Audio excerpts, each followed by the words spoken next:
हमारे समारोह के अध्यक्ष स्वास्थ्य मंत्री रघु शर्मा जी, स्वास्थ्य राज्य मंत्री सुभाष गर्ग जी, मेरे मंत्रिमंडल के तमाम साथीगण, यहाँ जो वीसी से जुड़े हुए सांसदगण, विधायकगण, पंचायत समिति व स्थानीय निकायों के तमाम हमारे चुने हुए प्रतिनिधिगण, अधिकारीगण, चीफ सेक्रेटरी नीरेन आर्य जी, तमाम हमारे इस पूरे कैंपेन में जुड़े हुए तमाम अधिकारीगण और पूरा प्रदेश जुड़ा हुआ है। ओपन वीसी है, इधर मैं प्रदेशवासियों को संबोधित करते हुए मेरे भाइयों और बहनों और नौजवान साथियों, मुझे खुशी है कि आज मुख्यमंत्री चिरंजीव स्वास्थ्य बीमा योजना की लॉन्चिंग संभव हुई और सुखद संयोग है कि आज ही 18 साल के नौजवानों को टीकाकरण का अभियान भी शुरू हो रहा है। ये ऐतिहासिक क्षण है क्योंकि जिस रूप में ये महामारी कोविड-19 आई है देश के अंदर, विश्व के अंदर, ये बहुत भयावह है और जिस रूप में 13 महीने से ज़्यादा हो गया है। हम लोग जो देख रहे हैं दुनिया के मुल्कों में लाखों लोगों की किस प्रकार की मृत्यु हुई है, करोड़ों लोग संक्रमित हो रहे हैं, दुनिया में हाहाकार मचा हुआ है और हमारे देश के अंदर भी जिस रूप में हमने देखा है कि कम समय में साइंटिस्टों ने वैक्सीन का निर्माण किया, उसके लिए मैं उनको बधाई देना चाहूँगा क्योंकि हमेशा वैक्सीन का जब रिसर्च होता है तो 3-4 साल लगते हैं। मुझे खुशी है कि वैक्सीन भी आ गई, परंतु ये जो दूसरी वेव आई है ये बहुत ही घातक है। इसमें नौजवानों को ज़्यादा तकलीफ हो रही है, संक्रमित हो रहे हैं। पहले का अनुभव बताता है कि बहुत कम लोग होते थे जिनको ऑक्सीजन की जरूरत पड़ती थी, हाई लेवल ऑक्सीजन की, हाई प्रेशर ऑक्सीजन की। इस बार जो पेशेंट आ रहे हैं नौजवान भी, अधिकांश वो हाई प्रेशर ऑक्सीजन की रिक्वायरमेंट के साथ आ रहे हैं। ये बहुत भयावह है जो हम लोग समझ रहे हैं, अखबार में देखते हैं, सुनते हैं, उससे भयावह है क्योंकि हमारा युवा लोग है। पिछली वेव में वो संक्रमित कम हुआ था, उस वक्त में हमारे बुजुर्ग लोग ज़्यादा होते थे, कोमॉर्बिड या जो बीमार होते थे कई बीमारियों से, उनको संक्रमित होने का ज़्यादा चांस रहता था। इस बार युवाओं को बहुत ज़्यादा तकलीफ हो रही है। इस माहौल में हम लोग सब काम कर रहे हैं और कोई कमी नहीं रखी है। हम लोगों ने पिछली बार वेव आई थी तब भी हम लोगों ने बाकायदा, हमारे यहाँ टेस्टिंग सुविधा नहीं थी, पूना और दिल्ली भेजते थे सैंपल को। आज हम लोग 70-80 हज़ार तक प्रतिदिन टेस्ट कर रहे हैं। इंफ्रास्ट्रक्चर बढ़ा दिया है, जिस रूप में वेंटिलेटर हो, आईसीयू के बेड हो, ऑक्सीजन के बेड हो, ऑक्सीजन की पाइपलाइन बिछाने की बात हो, ऑक्सीजन जनरेट करने के छोटे छोटे प्लांट लगाने की बात हो, कोई कमी नहीं रखी है और इसलिए आज में कॉन्फिडेंस है हम इसका मुकाबला करेंगे और विजय होंगे। पिछली बार भी हमने विजय हासिल करी थी और राजस्थान में इतना शानदार प्रबंधन हुआ, पूरे देश के अंदर नहीं बल्कि दुनिया के मुल्कों के अंदर भी राजस्थान की चर्चा चली थी। हमने कहा नो मास्क नो एंट्री, तो लंदन के अंदर भी अस्पतालों में वही स्लोगन लगा, नो मास्क नो एंट्री। इस रूप में शानदार तरीके से प्रबंधन हुए थे और कोरोना के मैनेजमेंट की भीलवाड़ा मॉडल की बहुत तारीफ हुई थी। पर ये अनुभव कहता है कि उस वेव के अंदर और इस वेव के अंदर बहुत बड़ा अंतर है, ये बहुत खतरनाक है। और हमारे विशेषज्ञ कहते हैं कि हमेशा दूसरी तीसरी वेव आती है वो हमेशा खतरनाक ही होती है। इतिहास गवाह है, जब स्पेनिश फ्लू आया था 1918 के अंदर, तब भी हिस्ट्री बताती है कि दूसरी, तीसरी, चौथी वेव बहुत भयंकर थी। उसमें 1000 लोग मारे गए, करोड़ों लोग मारे गए थे। ये वेव भी सेकंड वेव है। एक्सपर्ट कहते हैं कि थर्ड वेव भी आ सकती है, फोर्थ वेव भी आ सकती है। किसी को कुछ पता नहीं, ना साइंटिस्टों को ना डॉक्टरों को, कि ये आगे आने वाले वक्त में क्या मोड़ लेता। सरकार की जिम्मेवारी है कि हम लोग किस प्रकार से अपनी तैयारी और बढ़ाएं। आज ऑक्सीजन पर हम लोग निर्भर रह रहे हैं केंद्र सरकार पर, क्योंकि उन्होंने पूरे देश के प्लांट को ले लिया अपने पास में, वो डिस्ट्रीब्यूट कर रहे हैं। मुश्किल से हमें मिल पा रही है। दवाइयों की शॉर्टेज हो गई है, दवाइयाँ इंपोर्ट हो रही है, ऑक्सीजन इंपोर्ट हो रही है। पूरे देश में हाहाकार मचा हुआ है ऑक्सीजन को लेकर के, दवाइयों को लेकर के। कैजुअलिटी की संख्या लगातार बढ़ती जा रही है। पिछले साल पूरे साल भर में कभी भी 20 से ज्यादा व्यक्ति नहीं मरे थे एक दिन में राजस्थान के अंदर। अब तो 100 का आंकड़ा पार कर गया है धीरे धीरे। बहुत चिंता की बात है और इसका कितना हम इंतजाम कर रहे हैं। अभी प्रधानमंत्री जी के साथ में जब मीटिंग हुई थी वीसी के माध्यम से, और दूर बात हुई दिल्ली से, तब भी हमने बात करी कितनी सुविधा बढ़ा दे सरकारें, चाहे वो ऑक्सीजन की सुविधा बढ़ा दे, वेंटिलेटर की बढ़ा दे, आईसीयू बेड बढ़ा दे, पर जो संख्या बढ़ रही है दिनों दिन, प्रतिदिन गांव तक में कोरोना फैल रहा है। अगर ये इसी प्रकार फैलता रहा तो चाहे कोई पार्टी की सरकार हो, किसी राज्य की हो, कितने इंतजाम करने के बावजूद भी हम लोग कोरोना की चेन को तोड़ नहीं पाएंगे, रुक नहीं पाएंगे, और ये संक्रमित बहुत बड़ी तादाद में बहुत ज्यादा तेज गति से फैलते जाएगा। इसलिए हमने बार बार अभी कहा है कि जन अनुशासन पखवाड़ा मनाए हम लोग। इस रूप में हमने कॉल दी थी। पहले हमने कहा जन जागरूकता अभियान चलाएंगे, वो चलाया हम लोगों ने। बिना पब्लिक अवेयरनेस के संभव नहीं है, बिना पब्लिक के सहयोग से इसको रोकने का संभव नहीं, असंभव है। आपने सबने साथ दिया। पिछली बार मैंने कहा कोई भूखा नहीं सोएगा। मुझे गर्व है कहते हुए एक प्रदेशवासियों के सहयोग से, धर्मगुरु थे, एक्टिविस्ट थे, सामाजिक संस्थाएं थी, आम जनता थी, चुने प्रतिनिधि थे, हमारे विधायकगणों ने भी पूरी कोशिश करी। सबने मिलकर के उस जंग को लड़ा और हम लोग कामयाब हुए। और अब मैं कहना चाहूंगा कि उससे 10 गुना ज्यादा जरूरत है सबको जुड़ने की, सबको सहयोग करने की। उस वक्त तो पूरे देश में लॉकडाउन लग गया था। लॉकडाउन में गरीब आदमी की स्थिति सबसे ज्यादा खराब होती है। सुबह शाम कमा के खाने वाले की स्थिति खराब होती है। लॉकडाउन में बचना चाहते हैं हम लोग। और विशेषज्ञ कह रहे हैं, आप टीवी डिबेट देखते होंगे, सबकी राय है कि हमें अल्टीमेटली चाहे हम लॉकडाउन नहीं लगाएं, पर पब्लिक को बिहेव करना पड़ेगा जैसे वो लॉकडाउन में ही है।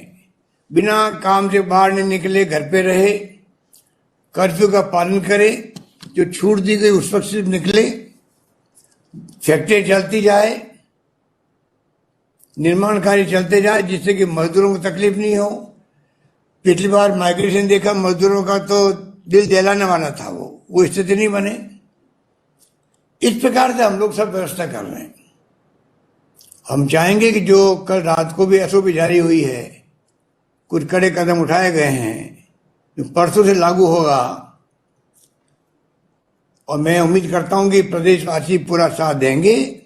हम चाहते हैं कि एक बार चैन टूट जाए और पीक का टाइम जो आया, ये संख्या बढ़ने का, लगातार मरने का, रुक जाए तो धीरे धीरे वापस छूट मिलती जाएगी। स्थिति बड़ी भयावह है, इसको आपको हमको समझना पड़ेगा।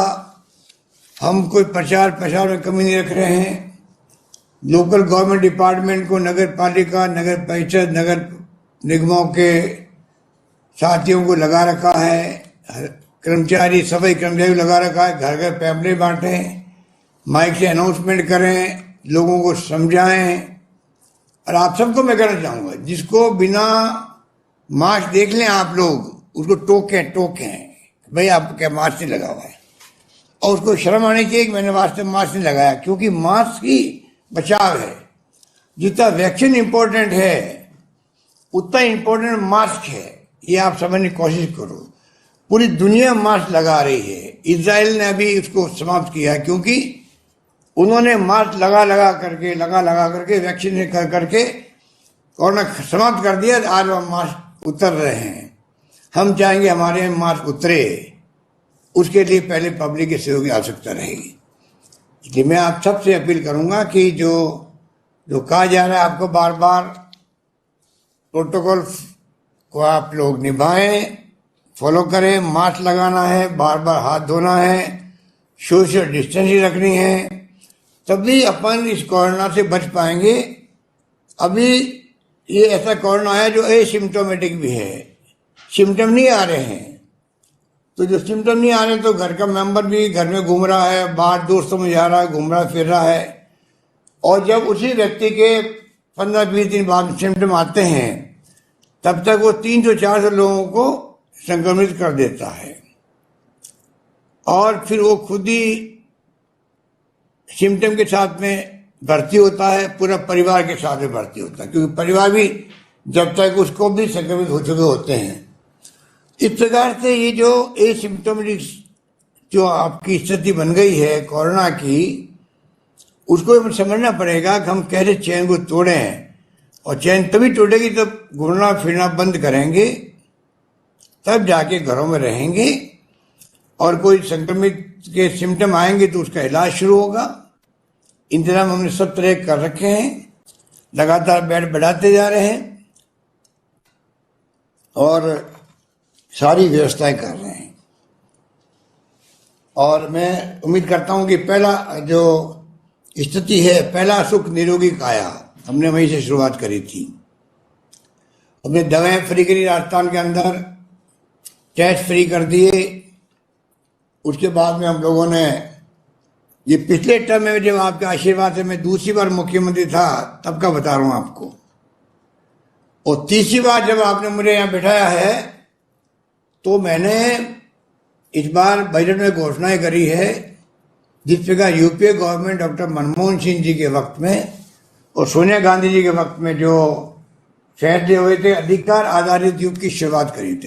अधिकार आधारित युग मतलब कि जनता को खुद को अधिकार मिले कानून पास करके। जिस प्रकार राजीव गांधी ने पार्लियामेंट में कानून बनाया, 73-74 अमेंडमेंट रखे, जिससे कि नगर पालिकाओं में, निकायों में, पंचायतों में महिलाओं को भी, SC ST OBC को भी आरक्षण मिलने लग गया। प्रधान, प्रमुख, चेयरमैन, पार्षद, सरपंच बनने लग गए, पहले नहीं बन सकते थे वो। उसी प्रकार यूपीए गवर्नमेंट ने भी right to information, food security act, right to education और नरेगा ने तो कोरोना में जो वरदान साबित हुआ है। ये तो भारत सरकार जो हमारे एनडीए गवर्नमेंट की वही मानती है कि अगर नरेगा नहीं होता तो कितने लोग भूख से मरते। ये इसको कहते हैं कि एक पार्लियामेंट एक कानून बना के ये सब कुछ दिया गया देश को। वही भावना मेरी है कि हम दुनिया के मुल्कों में सुनते आए हैं 30-40 साल से, वहां पर सोशल सिक्योरिटी है। बुजुर्गों को, निसज्जनों को, विधवाओं को, एकल नारी को, या कोई तकलीफ में है, या नौजवान है, बेरोजगार है, उन सबको कम से कम जीवन यापन कर ले।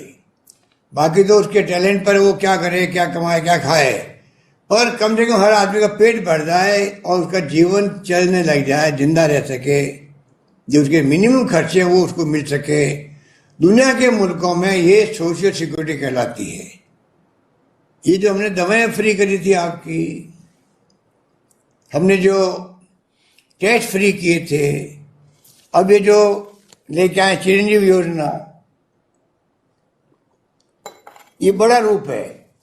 पिछली सरकार ने, जब वसुंधरा जी थी तब भामाशाह योजना शुरू हुई थी, उसमें करीब 98 लाख लोग परिवार थे, 3 लाख का बीमा था। भारत सरकार ने जो आयुष्मान भारत योजना शुरू करी उसमें लगभग 59 लाख लोग थे सिर्फ, और उसमें जो सोशियो इकोनॉमिक सर्वे हुआ था एक, उसको आधार मान के दिया गया था। हमारी गवर्नमेंट बनी तो हमने भामाशाह को आयुष्मान भारत को मिला करके आयुष्मान महात्मा गांधी स्वास्थ्य बीमा योजना चालू करी। दोनों योजनाओं को मिला दिया और साथ में जो एक्स्ट्रा हो गए थे लोग, एक्स्ट्रा हो गए थे, उन सबको जोड़ दिया तो 1,10,00,000 लोग हो गए थे। और उस वक्त में भी बहुत बड़ा भार हमारे ऊपर आया था, क्योंकि 80% पैसा हमारे लगा था, स्टेट गवर्नमेंट ने दिया था उस वक्त में भी, क्योंकि संख्या बहुत हमने एक्स्ट्रा ऑर्डनरी बढ़ा दी थी। अब बजट में मैंने घोषणा आपके आशीर्वाद से एक नई करी, जो मैं समझता हूँ संभवत पूरे देश के अंदर एकमात्र राजस्थान राज्य बनने जा रहा है, जिसमें पूरे प्रदेशवासियों का, चाहे गरीब है अमीर है कोई व्यक्ति है, उस सब का बीमा होगा 5 लाख का, 50,000 का जनरल बीमारी का और 4.5 लाख का गंभीर बीमारी का। जब वो भर्ती होगा, भर्ती होने पे उसको पूरा इलाज उसका फ्री होगा, पूरे परिवार के बीमा होगा। और सबसे प्रोविजन इसमें रखा हुआ है कि जब उसको छुट्टी होगी अस्पताल से, जब वो भर्ती हुआ था उसके 5 दिन पहले से और अस्पताल छुट्टी होने के इलाज करने के बाद में 15 दिन बाद तक जो उसका खर्चा होगा वो सब सरकार बीमा कंपनी के माध्यम से दिलवाएगी। पूरा प्रीमियम कल लगभग 3,000 करोड़ का है।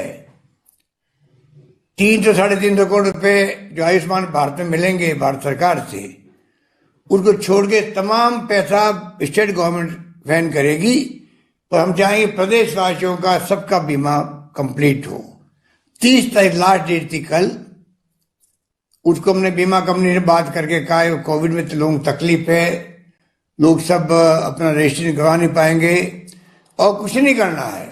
ई मित्र में भी हमने पेमेंट हम करेंगे, ई मित्र वाला फ्री रजिस्ट्रेशन करेगा, पर आपको अपना जन आधार नंबर देके वहां रजिस्ट्रेशन की फॉर्मेलिटी करनी, खाली आपको कुछ नहीं करना है और 5 लाख के बीमे का आप हकदार बन जाओगे। जो नहीं करवाएगा, बीमार पड़ गया, भर्ती हुआ अगर प्राइवेट हॉस्पिटल में, तो 50,000 1 लाख 2 लाख का जो बिल बनेगा 3 लाख का, वो बीमा कंपनी या कोई नहीं देगा आपको।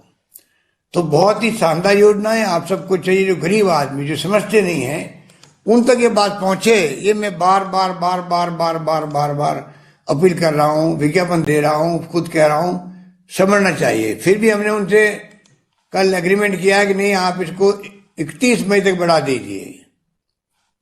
31 मई तक बढ़ा दी गई है।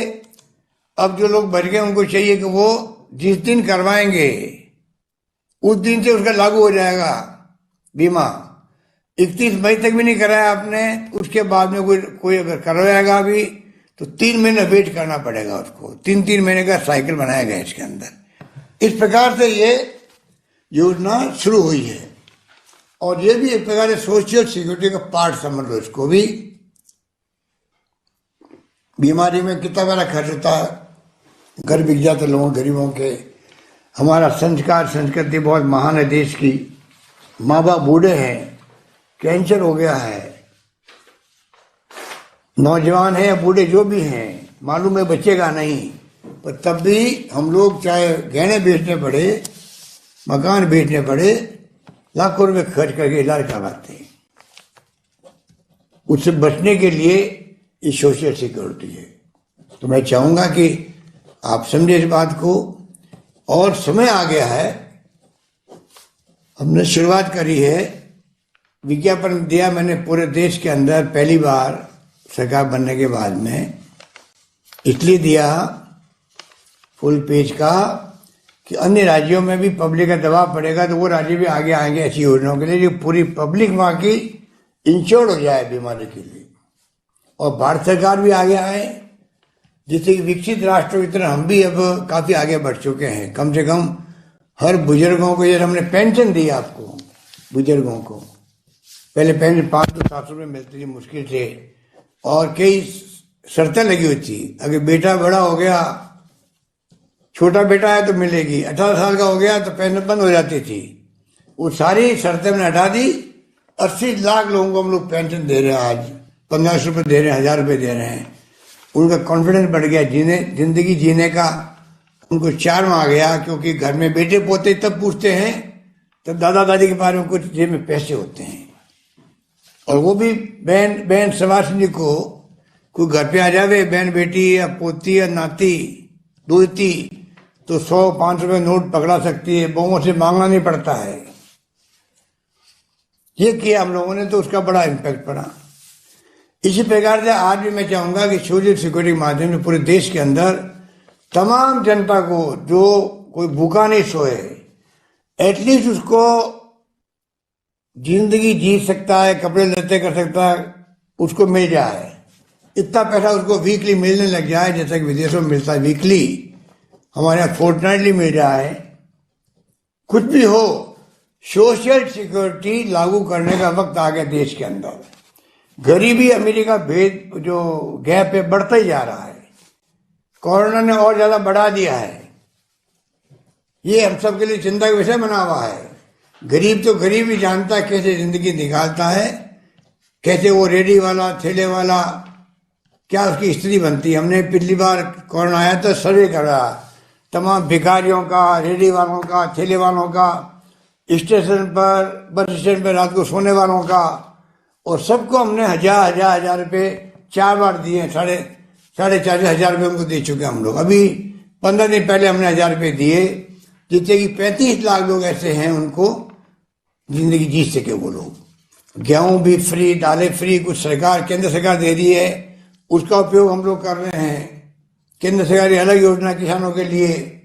हम चाहते हैं कि राहुल गांधी ने कहा था उसी जगह 6,000 रुपये प्रति माह उन गरीबों को मिले जो 72,000 होते हैं एक साल के। हमने तो मैनिफेस्टो में लिखा है कांग्रेस के, 72,000 रुपये मिलने चाहिए हर परिवार को जो गरीब आदमी है। 6,000 रुपये अपने परिवार को चलाने के लिए। वक्त आ गया है कि करोड़ों अरबों रुपये के बजट बनते हैं देश के अंदर भी, हम कोई ऐसा मैनेजमेंट करें जिससे कि सोशल सिक्योरिटी पे जोर दिया जा सके। राजस्थान में 33 जिलों में मेडिकल कॉलेज बन रही है। बचपन में हमने भी कल्पना नहीं करी थी कि जयपुर, जोधपुर में, अजमेर में, बीकानेर में 3-4 जगह, कोटा में मेडिकल कॉलेज हुआ करती थी। आज 33 जिले में राजस्थान में मेडिकल कॉलेज खुलने जा रही है। तो आप सोच सकते हैं, नर्सिंग कॉलेज हम लोग हर जिले में खोल रहे हैं।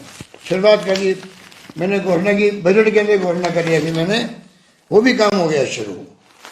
इस प्रकार से हमने कोई कमी नहीं रख रहे। हम चाहते हैं कि लोगों को सभी तरह की सुविधाएं मिले, और उसके लिए हमने तमाम तरह के जो एक्शन होते हैं वो शुरू कर दिए हैं और फैसले लेने शुरू कर दिए हैं, जिससे कि सरकारी कर्मचारियों के लिए भी किया हम लोगों ने।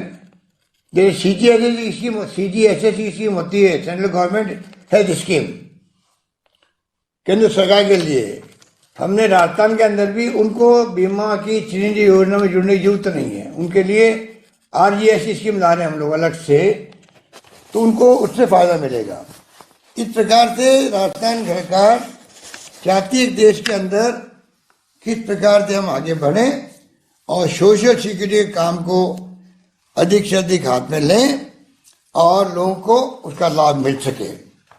ये जो चिरंजीवी योजना है, इसमें मेरे साथियों ने, मंत्रियों ने बता दिया आपको किस प्रकार से इसका लाभ मिलेगा। पूरा 3,000 करोड़ रुपये हम लोग भर रहे हैं। सब बातें मैंने भी आपको ब्रीफ करी है। उस योजना की खासियतें, पूरा परिवार की कोई सीमा नहीं है। परिवार की कितने बड़ा परिवार हो वो जुड़ेगा, सबको मिलके 5 लाख का बीमा मिलेगा। सब कुछ मैंने कहा आपको। तो मैं ये कहना चाहूँगा कि ये जो हमारी स्कीम है, ये स्कीम नहीं है, ये सोशल सिक्योरिटी है। ये कोई व्यक्ति छुड़े नहीं।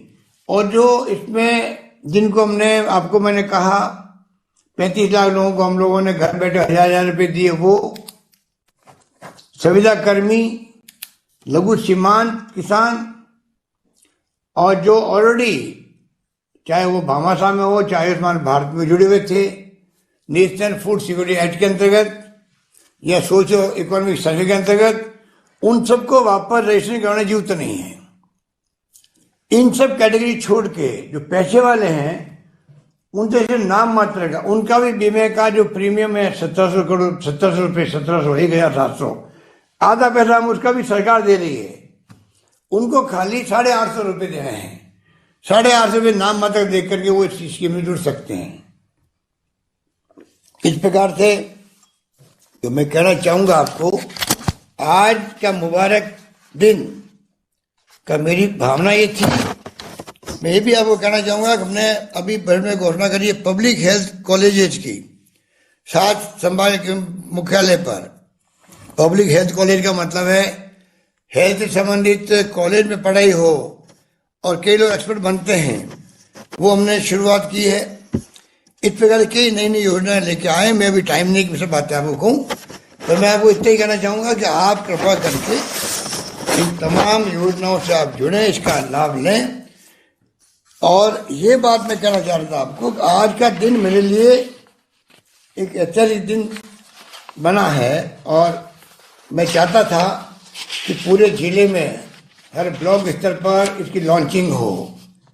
हमारे मंत्रिमंडल के साथी, हमारे प्रमुख प्रधान, एमएलए, सांसद, चाहे कोई पार्टी के हैं, जनप्रतिनिधि, सरपंच गांव के, सब मिलके एक साथ में इसको लॉन्च करते, पब्लिक को मालूम पड़ता और वो जाके ज्वाइन करवाते। परंतु दुर्भाग्य से ये कोरोना की ऐसी स्थिति बनी है कि जिसके लिए आप देख रहे हैं कि हमें क्या क्या फैसले करने पड़ रहे हैं। 3 तारीख से सख्ती के साथ में लॉकडाउन तो नहीं लगाया है, तो लॉकडाउन की तरह हम लोगों ने फैसला किया है। कर्फ्यू रहेगा दिन को 12 बजे के बाद में, सुबह 5 बजे तक, 5 से 12 बजे तक आप मूवमेंट करके अपना सामान खरीद सकते हैं। और मजदूरों को, निर्माण मजदूरों को 3-4 कैटेगरी छूट दी गई है, माइग्रेशन नहीं हो, वरना फिर आप थोड़ा इसको चेन तोड़ने के लिए सहयोग दें। मैं आप सबसे अपील करूंगा कि हाथ जोड़ करके कि ये काम जिंदगी बचाने का हमारे लिए है। हमारे हाथ में कुछ नहीं रहेगा, केंद्र के हाथ में कुछ नहीं है। सबने पूरी कोशिश कर ली, ऑक्सीजन कहाँ से लाओगे? अब ऑक्सीजन के प्लांट इंपोर्ट हो रहे हैं। खाली ट्रकें जो है, ऑक्सीजन के जो ट्रक होती है, सिलेंडर क्या कहें, ऑक्सीजन के टैंकर, खाली टैंकरों को हवाई जहाज से ट्रांसपोर्ट किए जा रहे हैं जहां ऑक्सीजन बनती है, गुजरात में या जहाँ बनती है, वहां से वो बढ़ के आते हैं। इसलिए एक टाइम बजाय 4 दिन का, तो आप सोच सकते हो कि इस रूप में आज अपन सब लोग मिलके इससे लड़ाई लड़ रहे हैं। टैंक खाली जा रहे हैं, करोड़ों अरबों रुपये खर्च हो रहा है, तो क्यों नहीं हम सब मिलकर के ऐसी स्थिति पैदा करें जिससे कि कम से कम ये चैन टूटे। मैं चाहूंगा पूरे देश के तहत हर राज्य सरकार ने अपना अपना कोशिश कर रही है। राजस्थान में चैन टूटे, ग्राफ 90 एंगल ऊपर चला गया है, मरने वालों का भी और संक्रमित लोगों का भी। वो रुके, फ्लैट होने लगे वापस। जब तक फ्लैट नहीं होगा, जब तक हम लोग रात दिन एक करें और जिंदगी बचाएं व्यक्ति। किसी के घर में जो व्यक्ति मर जाता है, क्या बीतती होगी आप सोच सकते हो। वो दाह संस्कार में नहीं जा पा रहा है। हमने दाह संस्कार के लिए सरकार ने व्यवस्था कर दी। अब मैंने अनाउंस किया कि सारा खर्चा सरकार उठाएगी, नगर पालिका, नगर परिषद, नगर निगमों के माध्यम से। आपको खर्चा नहीं करना पड़ेगा। चाहे गांव में हो तो वहां पे पंचायत वाले या तहसीलदार और एसडीओ करेगा। दाह संस्कार भी सत सम्मान हो व्यक्ति का। हरिद्वार में हमने भेजा उनको अस्थि कलश लेके, वो स्कीम जारी रहेगी हमारी। हम सब कुछ करने तैयार हैं, पर चैन तोड़ने के लिए हमारा हाथ में कुछ नहीं है। कोरोना जो फैल रहा है, इतनी बड़ी संख्या में लोग आ रहे हैं, जगह नहीं है। RUHS का जो अस्पताल बड़ा है, बाहर भीड़ खड़ी रहती है 200-300 लोगों की। कब नंबर आए, कब वहां से अंदर से कोई बाहर निकले ठीक हो गए और मैं अंदर जाऊं, ऐसी स्थिति बन गई है। ऑक्सीजन नहीं है, बेड बढ़ा सकते हैं, 5000 बेड मैंने बढ़ा दिए हैं राधा स्वामी जी के वहां पे कैंपस में, परंतु उनके सहयोग से, परंतु ऑक्सीजन कहाँ से लाए? दुनिया भर के मुल्कों में हम लोग टेंडर जारी कर रहे हैं, ग्लोबल टेंडर। ऑक्सीजन कंसंट्रेटर होते हैं, मशीन, छोटी मशीन होती है, वो हम ढूंढ रहे हैं। तो आप शॉर्ट में समझ लीजिए कि हमारी तरफ से कोई कमी रख नहीं रहे हैं, पर जनता के सहयोग के बगैर हम लोग कुछ भी नहीं कर पाएंगे। ये मैं आपको बार बार कह रहा हूँ। ये अच्छी जो मिली है 18 साल वाली, ये सिर्फ 3-3.5 लाख की अभी आई है, वैक्सीन आई है। हम चाहेंगे कि जब भारत सरकार ने मेरी बात को नहीं माना, क्योंकि आज तक हिस्ट्री के अंदर, हिस्ट्री में 100 साल की हिस्ट्री में जितनी वैक्सीन है वो तमाम वैक्सीन फ्री मिली है जनता को, सुविधा होती लगाने के अंदर। पर दुर्भाग्य से अभी भारत सरकार ने एग्री नहीं किया है। आज सुबह मैंने ट्वीट किया प्रधानमंत्री जी को टैग करके, अभी भी समय है कि आप 60+, 45+ की तरह इसको भी आप फ्री कर दीजिए। किसी से पैसा मांगे वो भी अच्छा नहीं, प्राइवेट सेक्टर वाले।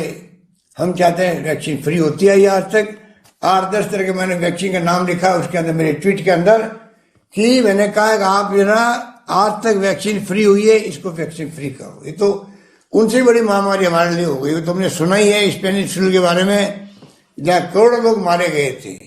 हमारे लिए तो महामारी जो वर्तमान वाली है कोरोना, बड़ी खतरनाक है, तो वो अलग बात है।